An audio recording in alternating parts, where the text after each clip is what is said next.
Sarvamanthan news महाराष्ट्रामध्ये आपलं स्वागत. पाहुयात आजच्या टॉप 10 हेडलाईन्स. राष्ट्रवादी शरद पवार गटाकडून सांगलीच्या जिल्हाधिकारी कार्यालयासमोर काळी दिवाळी साजरी. नाशिकमध्ये माजी कॉर्पोरेटर लोंढे यांच्या अनधिकृत इमारतीचं नगरपालिकेने व अंडरटेक उडवलं. नागपूरमधील MNLUच्या हॉस्टेल व लायब्ररी प्रकल्पाला राज्य सरकारनं मंजुरी दिली. राज्य शासनाने अपघातग्रस्त विद्यार्थ्यांसाठी 1,73,00,000 अनुदान मंजूर केलं. मुंबईतील विक्रोळी घाटकोपर भागातील उड्डाणपूल प्रकल्पात वृक्ष संवर्धनासाठी रचनेत बदल केले जाणार आहे.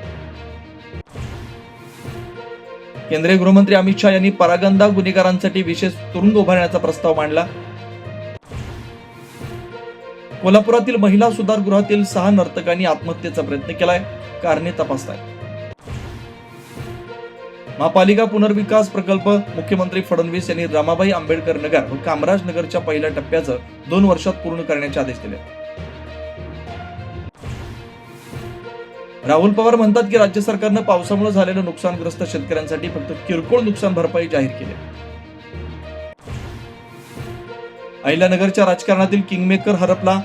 राहुरी विधानसभा मतदारसंघाचे आमदार शिवाजीराव कर्डील यांचं निधन. सार्वमंथन न्यूज महाराष्ट्राला लाईक करा, शेअर करा, सबस्क्राईब करा.